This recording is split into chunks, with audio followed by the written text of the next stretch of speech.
సంవత్సరాల తరబడి ఎన్ని మందులు వాడినా మీ మోకాల నొప్పులు తగ్గట్లేదా? ప్రాణ పెయిన్ క్లినిక్ లో అత్యాధునిక చికిత్స. నమస్తే, నేను విజయ్. ఏపీలో జగన్మోహన్ రెడ్డి మీద తొలి కేసు నమోదైంది. సో కూటమి ప్రభుత్వం అధికారంలోకి వచ్చిన తర్వాత జగన్మోహన్ రెడ్డి మీద త్రిబులార్ ఉండి ఎమ్మెల్యే త్రిబులార్ కేసు నమోదు చేశారు.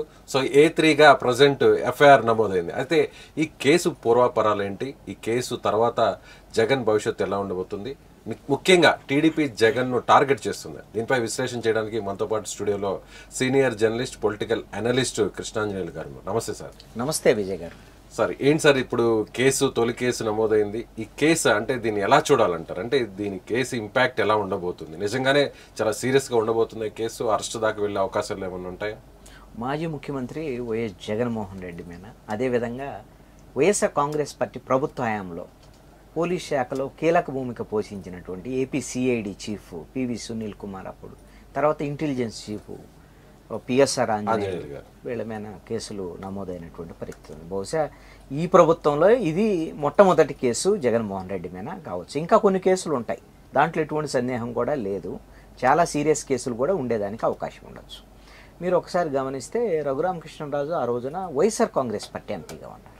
జగన్మోహన్ రెడ్డితో ఉన్నటువంటి విభేదాల వల్ల ఆయన వైఎస్ఆర్ కాంగ్రెస్ పార్టీ ప్రభుత్వానికి వ్యతిరేకంగా మాట్లాడుతున్నారనేటువంటి దాని మీద ఆయన మీద రాజద్రోహం కేసులు పెట్టి ప్రభుత్వాన్ని విమర్శిస్తున్నారు. కాబట్టి ఏది ఈ ప్రజల మధ్య విభేదాలు సృష్టించి గందరగోళానికి గురి చేస్తున్నారు అనేటువంటి దాని మీద రాజద్రోహం కేసు. అవన్నీ నిలబడేవి కాదు, ఏం కాదు. ఆ రోజున అన్నిటికన్నా ఏమిటి అని అంటే, ఒక ఎంపీ, అది కూడా వాళ్ళ పార్టీ అధికార పార్టీ ఎంపీని సిఐడి ఆఫీసుకు తీసుకెళ్ళి ఆయన మీద ఒక రకంగా అత్యయత్నమైన ఆయన ఆరోపణ. ఇది ఆయన పెట్టారు, అటాక్ చేశారు, థర్డ్ డిగ్రీ జరిగింది అనేది, భౌతిక దాడులు జరిగాయని బయటకు వచ్చిన తర్వాత గాయాలన్నీ కూడా కనిపించాయి.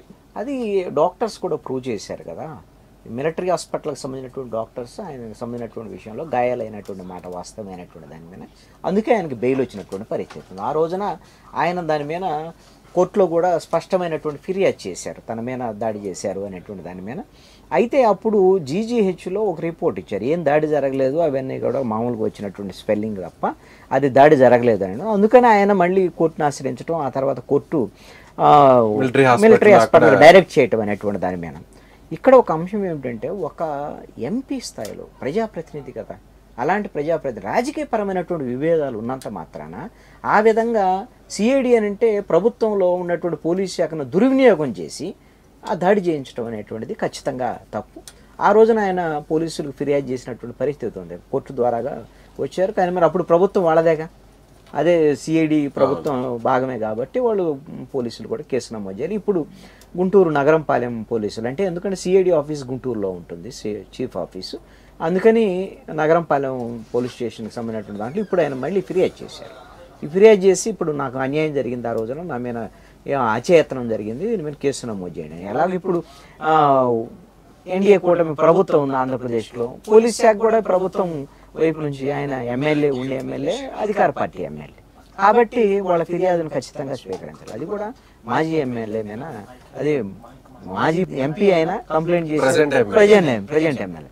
మాజీ ముఖ్యమంత్రి వైఎస్ జగన్మోహన్ రెడ్డి మీద నేరపూరితమైనటువంటి కుట్ర case 120B section IPC 120B, అదేవిధంగా హత్యాయత్నం 307, ఈ విధంగా పలు సెక్షన్ల మీద కేసులు నమోదు చేసినటువంటి పరిస్థితి. అయితే దీంట్లో A1గా మాత్రం అప్పుడు సిఐడి చీఫ్గా ఉన్నటువంటి సునీల్ కుమార్.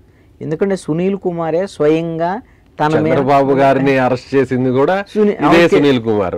సునీల్ కుమార్ ఉన్నప్పుడు సంజయ్ ఉన్నారు, అప్పుడు సిఐడి చీఫ్ గా ఉన్నారు సంజయ్. కానీ సిఐడి మొత్తం కూడా అంతా డైరెక్షన్ అంతా కూడా సునీల్ కుమార్ నేతృత్వంలో జరిగింది. అదేవిధంగా ఇంటెలిజెన్స్ చీఫ్ పిఎస్ఆర్ ఆంజనేయుల మీద వీళ్ళకి ఎలాగూ తెలుగుదేశం పార్టీకి సంబంధించి చంద్రబాబు నాయుడు కేసులు కానీ, లోకేష్ మీద కేసులు, వీటని. అందుకని ఈ ముగ్గురు కీలకమైనటువంటి నిందితులుగా ఉన్నారు దీంట్లో. అంటే టార్గెట్ అంతా ఒకేసారి జరిగింది అనుకోవచ్చు ఈ కేసు ద్వారా చూస్తే. అటు సునీల్ కుమార్ కావచ్చు, పిఎస్ఆర్ ఆంజనేయులు, జగన్మోహన్ రెడ్డి, ఖచ్చితంగా A1 ఆయన ఉన్నారు, A2 ఇప్పుడు A3గా జగన్మోహన్ రెడ్డి. అంటే జగన్మోహన్ రెడ్డి దగ్గర నుంచి ఇద్దరు కీలకమైనటువంటి ఆఫీసర్స్ని, ఐపీఎస్ ఆఫీసర్స్ని టార్గెట్ చేసినట్టుగా కనపడుతుంది. టార్గెట్ మీన్స్ అంటే అది ఆ ప్రభుత్వ హయాంలో జరిగినటువంటి ఎంపీ మీద జరిగినటువంటి దాడి కాబట్టి ఇప్పటికైనా ఆ ఎంపీకి న్యాయం చేయాలనేటువంటి ఉద్దేశంతో మరి ప్రభుత్వం ఏమన్నా కేసు నమోదు చేసిందని అనుకోవాలి. అయితే ఇక్కడ ఒక అంశం ఏంటంటే సెక్షన్లు ఇవన్నీ కూడా చాలా సీరియస్ సెక్షన్లే పెట్టారు ఇవన్నీ. అయితే ఈ కేసుల్లో అరెస్ట్ చేస్తారా చేయరా, అరెస్ట్ చేయగలరా లేదా అనేటువంటి అంశం చాలా కీలకమైనటువంటిది. ఎందుకు అనంటే నేరం జరిగింది ఎప్పుడు, సుమారుగా 2-3 సంవత్సరాల క్రితం జరిగినటువంటి ఘటన. దాని మీద ఆల్రెడీ కోర్టులకు సంబంధించినటువంటి కేసులు నడుస్తున్నటువంటి పరిస్థితి ఉంది.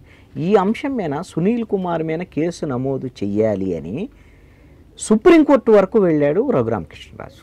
ఆ సందర్భంలో సుప్రీంకోర్టు ఏమి డైరెక్షన్ ఇవ్వలేదు కేసు నమోదుకు సంబంధించినటువంటి విషయంలో, అందుకని కేసు నమోదు అవ్వాల. మరి ఇప్పుడు సునీల్ కుమార్ వాదన ఏమిటి అని అంటే, సుప్రీంకోర్టు వరకు వెళ్ళి సుప్రీంకోర్టు రిజెక్ట్ చేసిన తర్వాత ఇప్పుడు నా మీద ఎఫ్ఐఆర్ కట్టడం ఏంటి అంటే అది చెల్లదు అనేది ఆయన చేస్తారు. చెల్లదని అంటలేదు, ఎంత మేరకు సమంజసం అనేది పోలీస్ శాఖను ప్రశ్నించేటువంటి విధంగా ఆయన మాట్లాడారు. ఈ వాదన మీద కూడా ఒక చర్చ జరుగుతుంది. ఒక ప్రభుత్వ అధికారిగా ఉండి ప్రభుత్వం తీసుకున్నటువంటి నిర్ణయం ఏంటంటే, పోలీస్ శాఖ అంటే గవర్నమెంట్లో భాగమే కదా, పోలీస్ శాఖ తీసుకున్నటువంటి నిర్ణయాన్ని తప్పుపడుతూ గవర్నమెంట్లో ఉన్నటువంటి ప్రభుత్వ అధికారి మాట్లాడుతున్నారు అని అంటే ఇది నిబంధనలకు విరుద్ధం, కాబట్టి అతను సస్పెండ్ చేయాలనేటువంటి ఒక డిమాండ్ కూడా వచ్చింది. ఇప్పుడు ఉన్నటువంటి ఈ కేసు మీద మరి మాజీ ముఖ్యమంత్రి జగన్మోహన్ రెడ్డిని, అదేవిధంగా 2 IPS ఆఫీసర్లని, వీళ్ళని అరెస్ట్ చేస్తారా? దీంతో పాటుగా ఒక డాక్టర్ కూడా ఉన్నారు, Prabhavati, Guntur GGH hospital superintendent అప్పుడు ఉన్నారు, ఆవిడ తప్పుడు రిపోర్ట్ ఇచ్చారనేటువంటిది ఆరోపణ. వీళ్ళని అరెస్ట్ చేస్తారా అనేటువంటి దాని మీద. ఎందుకు అని అంటే అసలు కేసు పెట్టి ప్రయోజనం ఏంది అరెస్ట్ చేయకుండా? ఇప్పుడు ఒక మాజీ ముఖ్యమంత్రి మీద ఆషామాషిగా కేసు పెట్టి ఒకవేళ అరెస్ట్ చేసి లేనటువంటి పరిస్థితికి ఉంటే అది ఎప్పుడు ఈ గవర్నమెంట్ అబాస్పాలయ్యేదానికి అవకాశం ఉండొచ్చు. నేను అనుకుంటున్నాను ఈ కేసులో అరెస్టుల వరకు వెళ్ళటానికి అవకాశం ఉండకపోవచ్చు అని. ఎందుకు మరి అలాంటప్పుడు ఇప్పుడు ఈ టైంలో కేసుని తెర మీదకి తీసుకురావడంలో ఉన్నటువంటి ఆంతర్యం ఏంటంటారు? రాజకీయ ప్రయోజనాలు ఏదైనా ఉండే అవకాశం ఉందంటారా? నేనంటాను, రఘురామకృష్ణరాజు ఆల్రెడీ వైఎస్ఆర్ కాంగ్రెస్ పార్టీ ప్రభుత్వం మీద రెబల్ ఎంపీగా ఉండి అనేకమైనటువంటి పోరాటాలు చేశారు. తీరా వచ్చేసరికి వాళ్ళు ఎలక్షన్ వచ్చేసరికల్లా ఆయనకి నరసాపురం ఎంపీ టికెట్ ఇవ్వలేకపోయారు, తెలుగుదేశం ఇవ్వలేకపోయింది, బీజేపీ అక్కడ అడ్డుపడ్డది.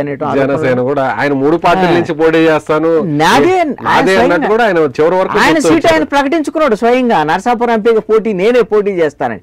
కానీ ఆయనకు సీట్ రాలేదు. చివరికి అట్లా ఇట్లా తిప్పలు పడి ఉండి తెలుగుదేశం పార్టీ ఎమ్మెల్యేగా పోటీ. ఇంకా ఎక్స్పెక్టేషన్స్ ఏంది, ఆయన నేను స్పీకర్ అవుతానని కూడా ఆయన ప్రకటించుకున్నాడు.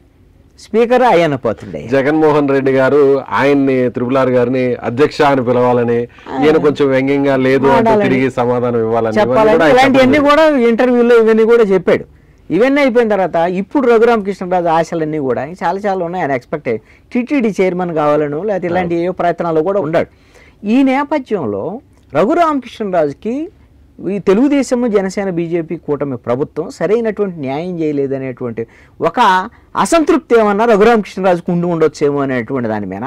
మరి ఇతను అసంతృప్తి వచ్చిందనుకోండి, ఎవరి మీద ఆయన తిరగబడతాడు? జగన్మోహన్ రెడ్డి మీద అందుకే కదా తిరగబడదు. ఇప్పుడు మళ్ళీ వీళ్ళకి ఎప్పుడన్నా ఏమన్నా ఈ విధమైనటువంటి ఈ అసంతృప్తి కుంపటి ఏమన్నా రాచేసాడు అనుకోండి, ఇబ్బంది అయిద్ది అనేది దాని మీద రఘురామకృష్ణరాజును సంతృప్తి పరచడానికి ఈ కేసు నమోదు చేయించి ఉండొచ్చు అనేటువంటిది నా యొక్క అభిప్రాయం. ఎందుకు ఏనంటే ఇప్పుడు కేసు నమోదు చేసిన తర్వాత మొట్టమొదటి కేసు జగన్మోహన్ రెడ్డి మీద అయినప్పుడు, కీలకమైనటువంటి IPSల మీద అయినప్పుడు అరెస్ట్ చేయలేకపోతే ఇబ్బంది కదా. నిజంగా అరెస్ట్ చేయడానికి 307, 120B ఇవన్నీ సీరియస్ సెక్షన్సే, కాదనటం లేదు. కానీ వాళ్ళు ఇది పాత కేసు, ఆల్రెడీ కోర్టులో నడుస్తున్నటువంటి అంశాలు కాబట్టి ఈ విషయంలో మమ్మల్ని అరెస్ట్ చేయొద్దు అనేటువంటి దాని మీద వాళ్ళు హైకోర్టుని కన్నా ప్రొసీడ్ అయ్యారనుకోండి, నాకు తెలిసి FIR కట్టారు కాబట్టి ఈరోజు రేపు వాళ్ళు కోర్టుని ప్రొసీడ్ అవుతారు. హైకోర్టు వాళ్ళకి ఎందుకు అవసరమంటే వాళ్ళు ఎక్కడికి పారిపోయేటువంటి వాళ్ళు కాదు. ఏమేమి చూస్తుంది కోర్టు, మీకు విచారణకు సంబంధించి ఏమైనా సరే వాళ్ళు విచారణకు అందుబాటులో లేరా, లేకపోతే పారిపోతారా, లేకపోతే ఆ ఉన్నటువంటి సాక్షుల్ని ఏమైనా ప్రభావితం చేసేదానికి అవకాశం ఉందా, బెదిరించేదానికి అవకాశం ఉందా?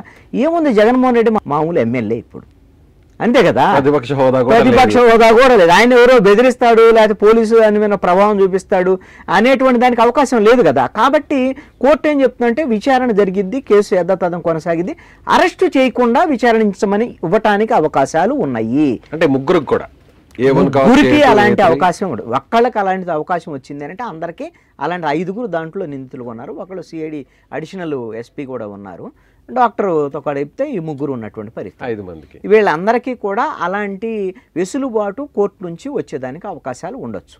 మరి ఇలాంటి అంశము ఇది లీగల్గా ప్రభుత్వం దగ్గర సమాచారం ఉండొచ్చు, కానీ రఘురామకృష్ణరాజు కోసం ఇది ఈ విధమైనటువంటి కేసు పెట్టుంటారని నేను అనుకుంటున్నాను, ఆయన సంతృప్తి పరచడం కోసం. నేనేమంటానంటే ఈ ప్రభుత్వము పకడ్బందీగా గత ప్రభుత్వంలో జరిగినటువంటి అన్యాయాలు, అక్రమాలు, అదేవిధంగా దోపిడీలకు సంబంధించినటువంటి వ్యవహారాలు అన్నిటి మీద చాలా స్పష్టంగా ప్రణాళికబద్ధంగా Chandrababu Naidu white papers release చేస్తున్నారు. మీరు 7 శాఖలను వాళ్ళు ఐడెంటిఫై చేసినటువంటి పరిస్థితి ఉంది. ఇప్పుడు ఉచిత ఇసుకను ప్రకటించడంతో పాటు గత ప్రభుత్వంలో జరిగినటువంటి అన్యాయాల అక్రమాలకు సంబంధించి, అదేవిధంగా మద్యానికి సంబంధించినటువంటి విషయంలో అప్పుడు అనేకమైనటువంటి మద్యం కంపెనీలను అడ్డం పెట్టుకొని ఏ విధంగా వీళ్ళు సొంత ఇది బ్రాండ్లు ఇవన్నీ చేసి మొత్తం జగన్మోహన్ రెడ్డి దానికి సంబంధించి, తర్వాత గనులకు సంబంధించినటువంటి వ్యవహారం ఈ ప్రభుత్వం వచ్చిన వెంటనే ఈ గనుల ఎండీకి సంబంధించినటువంటి దాంట్లో వాళ్ళ ఇంట్లో సోదాలు జరపడం కానీ ఇవన్నీ సంబంధించిన, అదేవిధంగా ప్రభుత్వము ఆర్థిక శాఖలో సంబంధించినటువంటి దుబారా, అదేవిధంగా అప్పులు వ్యవహారం, వీటి మీద కూడా ఇన్ని కీలకమైనటువంటి కేసులు చంద్రబాబు నాయుడు ప్రభుత్వం వచ్చిన వెంటనే మొత్తం ఆధారాలన్నీ తీసి జగన్మోహన్ రెడ్డి మీద పక్కా ప్రణాళికతో ముందుకు వెళ్ళి అరెస్ట్ చేయడానికి కావాల్సినటువంటి అంత మొత్తము రెడీ చేసుకుంటున్నటువంటి పరిస్థితుల్లో ఆ కేసులు గిన నమోదు చేసి అరెస్ట్ గిన చేస్తే జగన్మోహన్ రెడ్డి బెయిల్ తెచ్చుకోవడం కూడా కష్టమైపోయింది. మొన్న 16 నెలలు జైల్లో ఉన్నాడు కదా, ఇప్పుడు 32 నెలలు జైల్లో ఉన్న ఆశ్చర్యపడాల్సిన పని లేదు. ఎందుకోసం అంటే ఆ విధమైనటువంటి తప్పులు చేశారు అనేటువంటి దాని మీద వైట్ పేపర్తో చాలా స్పష్టమైనటువంటి ఆధారాలను ఈ ప్రభుత్వం బయట పెడుతోంది. ఇలాంటి పరిస్థితుల్లో మొన్న ఏం చేశారు, దోడంపూరి చంద్రశేఖర్ రెడ్డి అతను బియ్యం మాఫియాకు సంబంధించినటువంటి విషయంలో స్పష్టమైనటువంటి ఆధారాలు తీసుకొని కాకినాడ పోర్టు నుంచి ఇతర దేశాలకి బియ్యాన్ని తరలిస్తున్నటువంటి ఇవన్నీ కూడా డీటెయిల్డ్గా ఆధారాలు సహా సేకరించినట్టు ఆ కేసు నమోదు చేశారనుకో ఎలా ఉంటుంది. అప్పుడు ఎవరైతే సివిల్ సప్లైస్ మినిస్టర్గా ఉన్నాడో కొడాలి నాని లాంటి వాడు, వాళ్ళందరూ కూడా ఇరుక్కునేటువంటి అవకాశం ఉంటుంది. పక్కా ప్రణాళికతో ఆధారాలతో సాగిన కేసులు పెట్టారనుకోండి లోపలేయడానికి అవకాశం ఉంటుంది.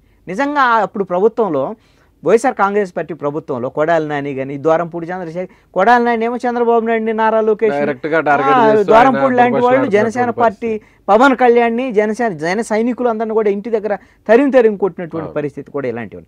ఇట్లాగా ఇంత పక్కా ప్రణాళిక రూపొందించుకున్నటువంటి ప్రభుత్వము మరి ఎందుకు హడావుడిగా ఈ కేసు నమోదు చేసింది, ఈ విషయంలో ఎందుకు తొందరపాటుకు గురైంది అనేటువంటి అనుమానం అయితే అందరిలో కొంత ఉన్నటువంటి మాట వాస్తవమే.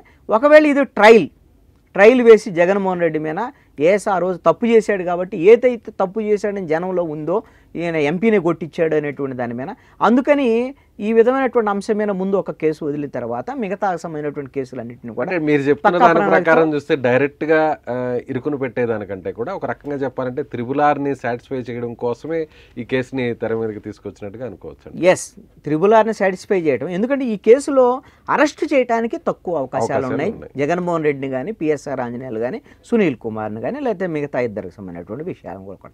అయినా సరే తప్పు జరిగింది కాబట్టి ఆ రోజున మేము తప్పు చేసినటువంటి ముఖ్యమంత్రి ఖచ్చితంగా శిక్ష అనుభవించాల్సింది. చంద్రబాబు నాయుడు కూడా చాలా స్పష్టంగా చెప్పారు, తప్పు చేసిన వాళ్ళని మేము వదిలిపెట్టాం, అన్ని ఆధారాలతో ఉండదు కానీ తప్పు చేసిన వాళ్ళని అయితే వదిలిపెట్టేదని కూడా చెప్పడం జరిగింది. కక్ష సాధింపు లేదు అని అనటానికి ఏం లేదండి.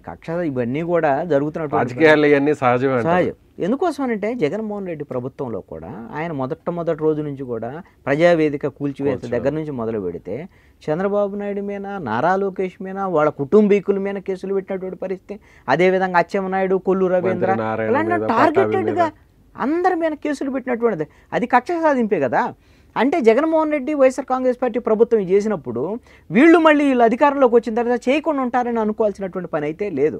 కానీ హడావుడిగా చేసి ఆధారాలు లేకుండా చేస్తే ఎట్లాగైతే చంద్రబాబు నాయుడిని తీసుకెళ్లి జైల్లో పెడితే ఆయన బయటకు వచ్చి ఇప్పుడు వచ్చిన తర్వాత సింపతి వచ్చినటువంటి పరిస్థితుల్లో 164 అసెంబ్లీ స్థానాలు తెలుగుదేశం, జనసేన, బీజేపీ రాజకీయ పరిస్థితులన్నీ కూడా ఒక్కసారికి మారిపోయాయి. పవన్ కళ్యాణ్ అవుట్ రైట్ గా సపోర్ట్ చేస్తున్నాను ప్రకటించడం, అక్కడి నుంచి సింపతి పెరగడం, ఆ తర్వాత భువనేశ్వర్ గారు, బ్రహ్మణి గారు వీళ్ళందరూ కూడా రావడం, ఇవన్నీ కూడా ఒక్కసారిగా రాజకీయ సినారీ మారిపోయింది ఒక చిన్న పొరపాటు వల్ల. ఇప్పుడు అందుకనే చంద్రబాబు నాయుడు లేకపోతే కూటమి ప్రభుత్వం ఒక అంశాన్ని గమనించాలి. జగన్మోహన్ రెడ్డి మీద, అదేవిధంగా వైఎస్ఆర్ కాంగ్రెస్ పార్టీలో ఉండేటువంటి మంత్రుల మీద ఈ ప్రభుత్వం కక్ష సాధిస్తుంది అనేటువంటి అంశం ప్రజల్లోకి వెళ్లకుండా చూసుకోవాల్సినటువంటి బాధ్యత కూడా ఉంది. ఆధారాలు లేని కేసులు పెట్టడం, అదేవిధంగా దాడులను ప్రోత్సహించడం ఇలాంటివి చేయకుండా ఉంటే మంచిది అనేటువంటి దాని మీద. ఎందుకోసం చేసి వాళ్ళు నష్టపోయారు కదా వైసీపీ. మరి అలాంటి నష్టమే వీళ్ళు పోతే వీళ్ళు కూడా నష్టమే రేపొద్దున భవిష్యత్తు. ఎవరికైనా సరే మీరు ఒక అంశాన్ని గమనించండి, 5 నెలల కాలమే ప్రజలు మీకు సమయం ఇచ్చేది. ఈ 5 నెలల కాలంలో 164 స్థానాలు అంటే బహుశా తెలుగుదేశం పార్టీ ప్రారంభించిన తర్వాత ఇంత అత్యధిక సీట్లు వచ్చినటువంటి పరిస్థితి గతంలో ఎప్పుడు కూడా లేదు. అంటే బాధ్యత పెరిగింది కదా. బాధ్యత పెరిగినప్పుడు ఖచ్చితంగా ప్రజల యొక్క ఆకాంక్షలకు అనుగుణంగా తెలుగుదేశం, జనసేన, బీజేపీ కూటమి కూడా ఖచ్చితంగా అందుకు అనుగుణంగా పాలన ఉంటుందని భావిద్దాం. అందుకని ఈ కేసు అయితే మాత్రం ఇది ఒక ట్రైలర్ కింద ఉంది అని మాత్రం నేను అనుకుంటాను. Right sir, thank you so much. So triple-are ఇచ్చినటువంటి కంప్లైంట్ని బేస్ చేసుకొని ఎఫ్ఐఆర్ నమోదు చేయడం, ముఖ్యంగా జగన్మోహన్ రెడ్డి మీద, అలాగే ఐపీఎస్ ఆఫీసర్స్ మీద, గతంలో ప్రభుత్వంలో కీలకంగా వ్యవహరించినటువంటి అధికారుల మీద ఇప్పుడు కేసులు నమోదు చేయడం చూస్తే ఇది ఒక ట్రైలర్గా భావించాలి. ఇప్పటికే పకడ్బందీతో తెలుగుదేశం ప్రభుత్వం సిద్ధమైంది. అయితే రాబోయేటువంటి రోజుల్లో అరెస్టుల దాకా వెళుతాయా లేదా అనేది కూడా చూడాల్సినటువంటి పరిస్థితి. అయితే అరెస్టు చేసేటువంటి అవకాశాలు చాలా తక్కువగా ఉన్నాయని కృష్ణాంజనేయులు గారు చెప్తున్నారు. Thank you so much. Suman టీవీలో మీ పర్సనల్ అండ్ బిజినెస్ ప్రమోషన్స్ కోసం కింది నెంబర్కి కాంటాక్ట్ చేయండి.